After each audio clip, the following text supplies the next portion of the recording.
CNBC आवाज Motilal Oswal studios में आपका स्वागत है। नमस्कार, मैं हूं आपके साथ आशीष चतुर्वेदी और आप देख रहे हैं फ्यूचर्स एक्सप्रेस। हफ्ते की शुरुआत और मार्केट्स में देखने को मिल रहा है खास उतार चढ़ाव। निफ्टी की बात करें तो पहले अच्छी खासी तेजी आई थी, फिर ऑफ हाइस का एक्शन, गिरावट आई और अब ऑफ लोस का एक्शन आपको नजर आ रहे हैं। एक ही ट्रेडिंग सेशन में आप देखें तो पूरा रोलर कोस्टर यहाँ पर नजर आ रहा है। आइए समझते हैं मार्केट्स को। सिर्फ 30 अंकों की गिरावट यहाँ पर बची रहेगी और दिन के निचले स्तर से आप देखें तो ऊपर ही आपको मार्केट नजर आएगा। बैंक निफ्टी पर खास फोकस रखेगा।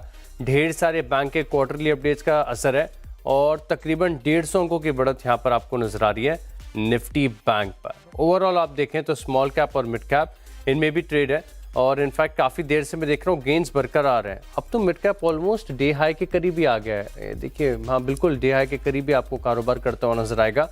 स्मॉल कैप्स की बात करें तो ये भी दिन के उच्चतम स्तर पर आधे प्रतिशत की बढ़त आपको देखने को मिल रही है और ये मार्केट के लिए अच्छा है क्योंकि जब ब्रॉडर मार्केट छोटे स्टॉक चलते हैं तो मूड माहौल में काफी हद तक सुधार यहाँ पर आपको नजर आता है। इसके अलावा अगर आप देखें तो मार्केट का सेटअप आपसे बता रहा है कि ज्यादातर शेयरों में खरीदारी आपको देखने को मिल रही है।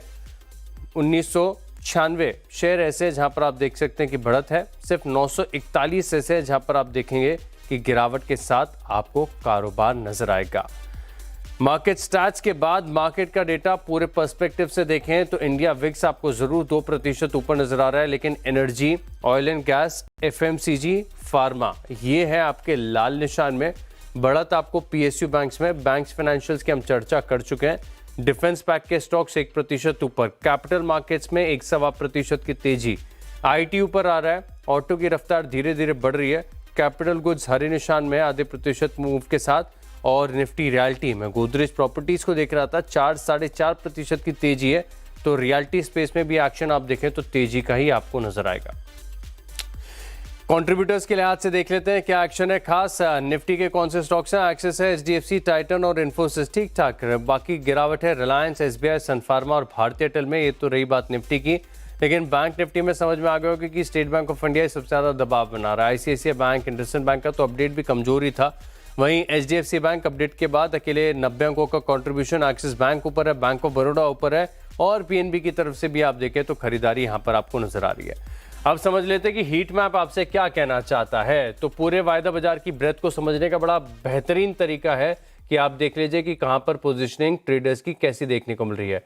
तो हीट मैप आपको बता रहा है कि बुलिश मूड है मार्केट का। लॉन्ग देखने को मिल रहा है 121 शेयरों में, शॉर्ट कवरिंग का सहारा है 19 शेयर में। वहीं 69 स्टॉक्स ऐसे हैं जहां पर फ्रेश शॉर्ट्स बन रहे हैं और लॉन्ग अनवाइंडिंग है केवल 8 शेयरों में। कहां का क्या एक्शन है? ट्रेंड क्वार्टरली अपडेट के बाद मैसिव 6.5% ऊपर, अदानी ग्रीन ऊपर है 6% और सेंको गोल्ड के अपडेट के बाद कल्याण ज्वेलर्स ने अपनी गेंस को एक्सेलरेट किया है। गोदरेज प्रॉपर्टीज की तो बात अभी हम कर ही रहे थे, एनएमडीसी की तरफ से है price hike. BDL short covering का सहारा, बजाज ऑटो इसका भी अपडेट है। आयनॉक्स विंड, इंडियन होटल्स और एम्बर एंटरप्राइजेस 1.5% के मूव यहां पर आपको नजर आएंगे। तो ये तो है तेजी वाले स्टॉक्स, लेकिन कहां पर गिरावट है? रिलायंस को देखिए 4% नीचे, ऑलमोस्ट डेज लो के पास। फोर्स मोटर्स नीचे है। जिंदल स्टील में गिरावट देखने को मिलेगी। मेरिको अपडेट के बाद फिसला है और बीएचईएल में भी 2% की गिरावट। लॉन्ग अनवाइंडिंग एस्ट्रल ये कमजोरी स्टॉक है, लगातार एक इनहेरेंट वीकनेस स्टॉक में नजर आती है। डाबर अपडेट के बाद फिसला है। पेटीएम 1% नीचे है। 361 वैम इसमें गिरावट है और बैंकिंग स्पेस में से कमजोर आपको नजर आएगा आईडीएफसी फर्स्ट बैंक। यहाँ पर आप देखें तो मार्केट का मूड माहौल ज्यादातर तेजी को फेवर करता हुआ नजर आ रहा है। डेटा समझ लेते हैं कि ऑप्शन चेन का डेटा आपसे क्या कह रहा है, ट्रेडर्स की पोजीशनिंग यहाँ पर आपको किस प्रकार से देखने को मिल रही है। तो निफ्टी का डेटा आ गया आपकी स्क्रीन पर, इससे समझते हैं कि क्या एक्शन यहाँ पर खास है। अब आप देख सकते हैं सबसे ज्यादा टोटल ओपन इंटरेस्ट आपको नजर आएगा 25,500 पर, स्वाभाविक है। और वहीं अगर आप देखें तो कॉल की तरफ जो आंकड़ा और पुट की तरफ आपको देखने को मिल रहा है। एक बार ये डेटा मैं आपको पूरी स्क्रीन पर लेकर आ रहे हैं। हाँ, ये आ गया बेहतरीन तरीके से आपकी स्क्रीन पर, इससे आप समझ सकते हैं। तो आपके लिए सपोर्ट यहाँ पर जो एक लॉजिकल तौर पर बन रहा है ये 22,500 के करीब का है। वहीं ऊपर की तरफ रेजिस्टेंस आप देखें तो 22,700 के करीब है। चलिए, और 23,000 यहाँ पर तो होना ही है। 1.21 करोड़ शेयरों का टोटल ओपन इंटरेस्ट आपको नजर आएगा। ये तो रही बात निफ्टी की। वहीं बैंक निफ्टी की डेटा को समझा जाए, बैंक निफ्टी में कहाँ एक्शन है, तो फिलहाल निफ्टी बैंक 51,680 के करीब चल रहा है। आपके पास ट्रेडर्स का सपोर्ट देखने को मिलेगा 5.5 लाख जो ओपन इंटरेस्ट आपको नज़र आ रहा है पुट साइड पर 51,000 का है, यानी इसके नीचे जो है जाने की संभावना थोड़ी सी कम नज़र आ रही है। वहीं ऊपर की तरफ आप देखें तो 52,000 ये स्तर है जहां पर मार्केट निफ्टी बैंक की मैं बात कर रहा हूँ थोड़ा सा रेजिस्टेंस फेस करता हुआ आपको नजर आएगा। चलिए, सेबी प्रमुख तुहिनकांत पांडे अभी फिलहाल बोल रहे हैं लाइव सीआईआई के इवेंट में, चलिए सुनते हैं। And its ability to sense risk gets impaired. We have built a robust skeletal structure of governance, but the question we must ask is, how strong is a system that enables the structure to function effectively? The context in which boards operate today is complex. Decisions are being taken in an environment where technology is reshaping business models. Information travels instantly, and stakeholders expect transparency, not just in outcomes, but in intent. In such an environment, governance is no longer about preventing what can go wrong. It's equally about enabling institutions to respond wisely when uncertainty arises. Markets, as we know, can absorb business risk, but they respond sharply to governance uncertainty. And as participation in our markets continues to deepen with a broader and more diverse investor base, the expectations from boards have become correspondingly higher. Over the years, we have made noteworthy progress in strengthening corporate governance. Our regulatory framework has evolved in a calibrated manner through improvements in disclosures, board structures, accountability mechanisms, and investor protection measures. We have one, strengthened periodic and event-based disclosures to reduce information asymmetry. Second, introduced clearer materiality thresholds and timelines. Third, enhanced board independence and committee oversight. Fourth, reinforced accountability through mechanisms such as secretarial audit and strengthened roles for compliance officers.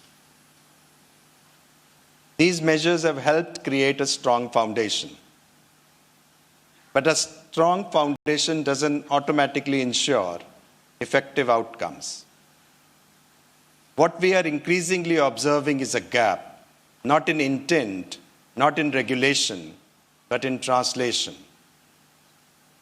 Boards are well constituted, but not always equally effective.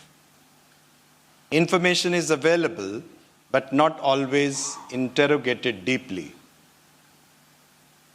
Independence exists in form, but may not always translate into independent perspective. तो ये आपने सुना सेबी प्रमुख को, और जितनी भी बड़ी बातें सीधे आपकी स्क्रीन पर नीचे फ्लैश के माध्यम से आपके साथ शेयर की जाएंगी।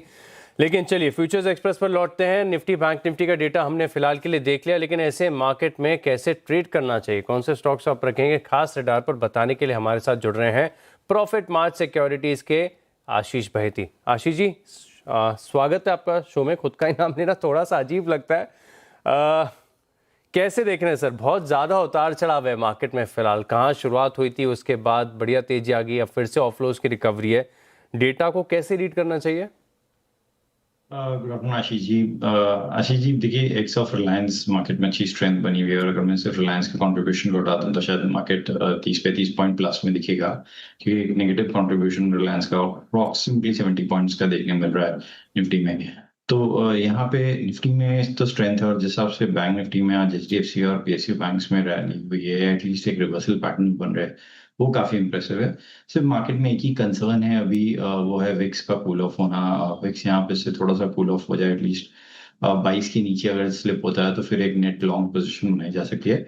बट अभी भी सेल ऑन राइज का मार्केट इंटैक्ट है जब तक विक्स 22 के ऊपर ट्रेड कर रहा है। तो यहाँ पर अगर किसी को लॉन्ग जाना भी है तो हेजेस के साथ ही जाए, या ऑप्शन के थ्रू क्रेडिट स्प्रेड्स बनाकर या डेबिट स्प्रेड्स बना के जाए, वैसे नीचे में हमें लग रहा है कि शायद एक बेस बन चुका है, और एक जो स्ट्रॉन्ग सपोर्ट एरिया बना है वो 22,500 के जो रेंज है वही एक स्ट्रॉन्ग सपोर्ट एरिया है। हमें लग रहा है शायद एक पुल बैक वापस 22,900 तक का भी रैली यहाँ पे देखने मिल सकता है। तो अगर किसी ने लॉन्ग किया है तो होल्ड करे। अगर मैं बैंक निफ्टी की बात करूं तो देखिए bank Nifty is better placed than Nifty, क्योंकि ना नेगेटिविटी ऑफ आईटी है ना नेगेटिविटी ऑफ रिलायंस है यहाँ पर, और एक क्लीन रिवर्सल पैटर्न यहाँ पे फॉर्म हो रहा है। तो अगर किसी को लॉन्ग जाना है तो हमारी सलाह रहेगी बैंक निफ्टी में नेट लॉन्ग जाया जा सकता है। निफ्टी को अभी थोड़ा सा अवॉइड करा जब तक निफ्टी 22 के विक्स के ऊपर ही ट्रेड कर रहा है। निफ्टी में हमें लग रहा है कि यहाँ पे एक बार बॉटम फिशिंग किया जा सकता है। जो स्टॉप लॉस इसमें मेंटेन करना चाहिए 51,200 के करीब का एक एसएल मेंटेन करे। ऊपर में हमें लग रहा है इसमें 52,500 और इवन 53,000 53,000 तक के भी लेवल्स बैंक निफ्टी में देखने मिल सकते हैं। परफेक्ट है। 53,000 तक के टारगेट्स देखने को मिल सकते हैं और ऑप्शन का डेटा भी यही सजेस्ट कर रहा है कि यही फिलहाल के लिए एक रेजिस्टेंस जोन बना हुआ है, ऐसे पार करना 53,000 ये थोड़ा सा अगर आप देखें तो मुश्किल है, लेकिन पार कर गया तो और बड़े मूव यहाँ पर आपको नजर आ सकते हैं। तो डेटा फिलहाल के लिए आपको पॉजिटिव साइड पर ही बने रहने के संकेत दे रहा है। सर निफ्टी और बैंक निफ्टी तो हमने समझ लिया, लेकिन ट्रेड के लिहाज से कौन से आइडियाज हैं आज के लिए? जी देखिए, सबसे पहले तो बैंक ही रहेंगे और पीएसयू बैंक्स में से कैन बैंक में खरीदारी की सलाह रहेगी। हमें लग रहा है कि स्ट्रॉन्ग बैंक रहा था ये फर्स्ट जो रैली हुई थी पीएसयूज में, और अब जब डीप करेक्शन के बाद स्टॉक में काफी अवेलेबल अट्रैक्टिव प्राइसेस पे अवेलेबल होता हुआ देखने मिल रहा है। तो कैन बैंक में खरीदारी की सलाह है। 126 का यहाँ स्टॉप लॉस लगाना है। जो पहला टारगेट रहेगा वो 131 131 और दूसरा जो टारगेट रहेगा इसका 135 तक का भी इसमें देखा जा सकता है। तो कैन बैंक में खरीदारी की सलाह है। दूसरा जो स्टॉक हमें काफी अच्छा लग रहा है वो बीएससी, और इनफैक्ट पूरे का पूरा कैपिटल मार्केट इंडेक्स काफी स्ट्रेंथ दिखा रहा है। तो बीएससी में मोमेंटम चेज करने की सलाह रहेगी। यहाँ पर जो स्टॉप लॉस इसमें मेंटेन करना है वो 2880 2880 का एसएल मेंटेन करे। ऊपर में जो टारगेट रहेंगे इसके 2990 2990 और इवन 3050 तो लेवल्स के लिए बीएससी में भी खरीदारी की सलाह रहेगी। और आशीष जी, तीसरा जो स्टॉक काफी अच्छा लग रहा है वो अडानी पावर। देखिए अडानी ग्रुप्स में काफी अच्छा एक मोमेंटम बना हुआ है। अडानी ने देखा है क्लीन ब्रेकआउट देखने मिला है, पर हमें लग रहा है कि अडानी पावर को चेज किया जा सकता है इन लेवल्स पे। जो स्टॉप लॉस इसमें मेंटेन करना है वो 160 का एसएल मेंटेन करे। ऊपर में जो टारगेट रहेंगे वो 167 और 170 तक के भी लेवल्स इसमें देखे जा सकते हैं। तो परफेक्ट। आज के लिए 3 बेहतरीन ट्रेडिंग आइडियाज आएंगे आपकी स्क्रीन पर, नजर रखिएगा। सबसे पहले कनारा बैंक, क्योंकि पीएसयू बैंकों की तरफ से Q4 के अपडेट्स बड़े बढ़िया देखने को मिल रहा है। तो कनारा बैंक यहाँ पर आपके पास टारगेट है 131 और 135, साथ में स्टॉप लॉस आपको लगाना 126 रुपए का। वहीं बीएससी लिमिटेड ये स्टॉक को भी चुना और पूरे कैपिटल मार्केट स्पेस में देखें तो बढ़िया तेजी आपको नजर आ रही है। 2990 ये पहला टारगेट पार कर गया तो क्षमता है 3050 के करीब भी जाने की। 2880 रुपए का होगा आपके पास स्टॉप लॉस। और तीसरा आइडिया है अदानी पावर पर। यहाँ पर देख रहा हूँ कि अदानी समूह के बहुत सारे स्टॉक्स ऐसे हैं जो बढ़िया स्ट्रेंथ आपको दिखा रहे हैं। अदानी पावर को चुना है 164 165 रुपए के करीब का भाव अभी फिलहाल के लिए चल रहा है। 167 ये पहला टारगेट है, पार कर गया तो 3 रुपए की तेजी और आपको देखने को मिल सकती है, लेकिन सेफर साइड 4 साढ़े 4 रुपए नीचे, यानी 160 रुपए का आपको स्टॉप लॉस भी लगाकर चलना होगा। तो ये तीनों ट्रेडिंग आइडियाज हैं, हाई कन्विक्शन है, यहाँ पर आप रखिएगा खास फोकस। तो चलिए ट्रेंड की। ट्रेंड में तो हमने देखा कि जबरदस्त तेजी देखने को मिल रही है, 6% से ज्यादा का मूव है और क्या ऑफलोज की रिकवरी स्टॉक ने दिखाई है। लेकिन ट्रेंड के साथ एक और स्टॉक है जहां पर बढ़िया एक्शन है, खबरों में भी ये स्टॉक बना हुआ है और Q4 के अपडेट्स भी आए। बात हम कर रहे हैं एफएसएन ई कॉमर्स यानी नायका की। अब इन दोनों स्टॉक्स में क्या खास है, पूरी रिसर्च की है नुपुर ने। नुपुर बताएं।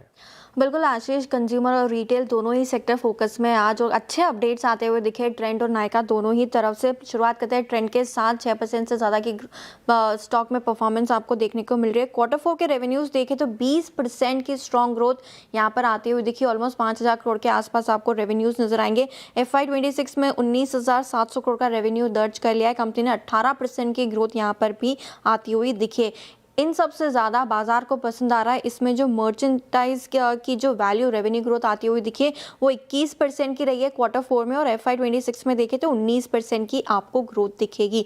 स्टोर ओपनिंग की भी बात कर लेते हैं। करीबन 1286 स्टोर्स अब कंपनी के पास हो चुके हैं, जिसमें से 300 वेस्ट साइड के हैं, करीबन 960 जूडियो के पास है और 23 स्टोर्स है जो कि अक्रॉस लाइफस्टाइल कॉन्सेप्ट्स पर नजर आएंगे, जिसमें भी बर्न टूस जैसे स्टोर्स दिखते हैं। लेकिन ट्रेंड अगर आपके लिए निकाले स्टोर ओपनिंग का, तो Q1 काफ़ी सुस्त था, जिसकी वजह से कंसर्न नज़र आ रहा था कि कंपनी अपने एनुअल टारगेट को अचीव नहीं कर पाएगी। लेकिन इवेंचुअली कंपनी ने जो है पिकअप पकड़ा है स्टोर ओपनिंग में। Q4 में एक भी स्टोर नहीं खुला था वेस्ट साइड का, जूडियो का भी एक ही स्टोर खुला था, लेकिन Q2 में 13 वेस्ट साइड के स्टोर ओपन हुए, 40 जूडियो के, 17 स्टोर ओपनिंग वेस्ट साइड के Q3 में। और सबसे ज़्यादा इस बार जो बाजार को पसंद आ रहा है वो है Q4 में 22 वेस्ट साइड के स्टोर्स खुलते हुए दिखे और जूडियो के 109। पूरे पिछले 5 साल में भी देखे तो वेस्ट साइड की स्टोरी यहाँ से अब ज़्यादा बिल्टअप होती हुई नजर आ रही है और ये प्रीमियम कैटेगरी में भी माना जाता है। मार्जिन पर भी पॉजिटिव इंपैक्ट देखने को मिलता है और 52 स्टोर हाईएस्ट आपको दिखेंगे पिछले 5 साल में वेस्ट साइड के स्टोर्स आते हुए दिखे। गोल्डमैन सैक्स का भी यही मानना है कि 3 से 4% की लाइक फॉर लाइक ग्रोथ देखने को मिल सकती है। इंडस्ट्री में डिमांड इंप्रूव हो रही है और फेवरेबल बेस भी यहाँ पर आते हुए दिखा है। दूसरा स्टॉक नायका, यहाँ पर भी अपडेट काफ़ी पॉजिटिव है। 12 क्वार्टर के बाद इतनी अच्छी ग्रोथ कंपनी ने दर्ज की है। जो ग्रोस मर्चेंडाइज वैल्यू है वो लेट 20s यानी कि 27-25% से ज़्यादा मान सकते हैं आप, 27-28% आने की उम्मीद है। और डीलर्स चेक में भी हमने आपको हाईलाइट करके बताया था कि नायका का जो अपडेट है वो काफ़ी स्ट्रॉन्ग आते हुए दिखेगा और उसी तर्ज पे कंपनी की जो नेट सेल्स वैल्यू है वो भी करीबन अर्ली 30s यानी कि 30 से 35% के आसपास आती हुई आपको दिख सकती है। ब्यूटी सेगमेंट में देखें तो 20% की नेट सेल्स ग्रोथ यहाँ पर आती हुई दिखी और फैशन में भी 40% से ज़्यादा की ग्रोथ मैनेजमेंट ने बताई है। इनफैक्ट जो स्टोर एक्सपेंशन है ऑफलाइन की कैटेगरी में, वहाँ पर भी Q4 में रिकॉर्ड एक्सपेंशन कंपनी ने किया है। 26 नए स्टोर्स खोले और 11 खेल के भी स्टोर का इंटीग्रेशन कंपनी ने Q4 में कर लिया और टोटल स्टोर जो है वो 313 पहुँचते हुए दिख रहे। पूरे साल का भी रेवेन्यू ग्रोथ देखे तो काफ़ी स्ट्रॉन्ग आपको दिखेगा। तो कंज्यूमर, रिटेल और फैशन के स्टॉक्स की लगातार स्ट्रॉन्ग अपडेट्स यहाँ पर आती हुई दिखी है। स्ट्रॉन्ग अपडेट्स यहाँ पर देखने को मिल रहा है और जबरदस्त तेजी आपको ट्रेंड में नजर आएगी। याद आ रहा है कि बुल वर्सेस बेयर में हमने बात की थी 18 मार्च को, उन स्तरों से मैं चेक कर रहा था कि तकरीबन 10-11% ऊपर ये स्टॉक चल रहा है। लेकिन क्या एक्चुअली इसके चार्ट पर रिवर्सल आया कि नहीं, ये तो हमें आशीष जी बता पाएंगे। आशीष जी बताइए, चार्ट देखकर 6.5% ऊपर ट्रेंड, क्या ये लॉन्ग टर्म की जो गिरावट है 2025 का वर्स्ट परफॉर्मिंग स्टॉक रहा है, क्या लग रहा है अब रिवर्सल आएगा? जी आशीष जी, देखिए रिवर्सल तो आ गया है, लेकिन इस मोमेंटम को आज चेज करने की सलाह नहीं रहेगी क्योंकि 6.5% का एक स्ट्रॉन्ग अपमूव ऑलरेडी बन चुका है। लेकिन कोई भी रिट्रेसमेंट होता है या कोई भी वापस पुल बैक आता है टुवर्ड्स थोड़ा सा मीन या 3600 के आसपास में स्टॉक कहीं भी स्लिप होता है तो वहां पे वापस री एंट्री किया जा सकता है लॉन्ग साइड में। जो स्टॉप लॉस इसमें मेंटेन करना चाहिए वो 3500 का एसएल मेंटेन करे। जो लॉन्ग टर्म इन्वेस्टर्स है वो भी यहाँ पे एक्यूमुलेट कर सकते हैं 3600 के लेवल्स पे। ऊपर में मुझे लग रहा है इसमें 4000 प्लस के लेवल्स देखने को मिल सकते हैं, 4000 के लेवल्स देखने को मिल सकते हैं। लेकिन इस मोमेंटम को चेज मत करिएगा, 6% ऊपर आपको ये जरूर नजर आ रहा है, लेकिन हो सकता है कि इस तरह से थोड़ा सा ठंडा हो जाए। तो वर्ड ऑफ कॉशन के साथ ट्रेंड पर व्यू यहाँ पर निकल कर आ रहा है। चलिए अब आशीष जी बताइए, कौन सा स्टॉक है रडार पर? आशीष जी, कोल इंडिया में अच्छा स्ट्रॉन्ग मोमेंटम देखने मिल रहा है और एक रिलेटिव स्ट्रेंथ बरकरार है स्टॉक में। गिरते हुए मार्केट में भी ये अच्छे स्ट्रेंथ में ट्रेड कर रहा था। यहाँ पे 465 की जो कॉल है उसमें खरीदारी की सलाह रहेगी। 10.5 के करीब ये ट्रेड कर रही है, इसमें पोजीशन बनाई जा सकती है। जो स्टॉप लॉस इसमें मेंटेन करना है वो 8 रुपए का एसएल मेंटेन करे। ऊपर में जो टारगेट रहेंगे इसके 16 और 25 तक के भी लेवल्स इसमें देखे जा सकते हैं। क्या बात है, जबरदस्त ऑप्शन है, रडार पर जरूर रखिएगा। यहाँ पर 465 की जो कॉल ऑप्शन मिल रही है, 8 रुपए का टारगेट लगाएंगे। पहला टारगेट है 8 रुपए का, स्टॉप लॉस लगाएंगे। स्टॉप लॉस 8 का है, टारगेट पहला 16, फिर उसके बाद 25 तक के टारगेट्स यहाँ पर आपको देखने को मिल सकते हैं। रखिएगा यहाँ पर खास नजर। चलिए इसी के साथ रुकते हैं छोटे से ब्रेक के लिए। इस शो में इतना ही। आप बने रहेंगे CNBC आवाज के साथ। नमस्कार।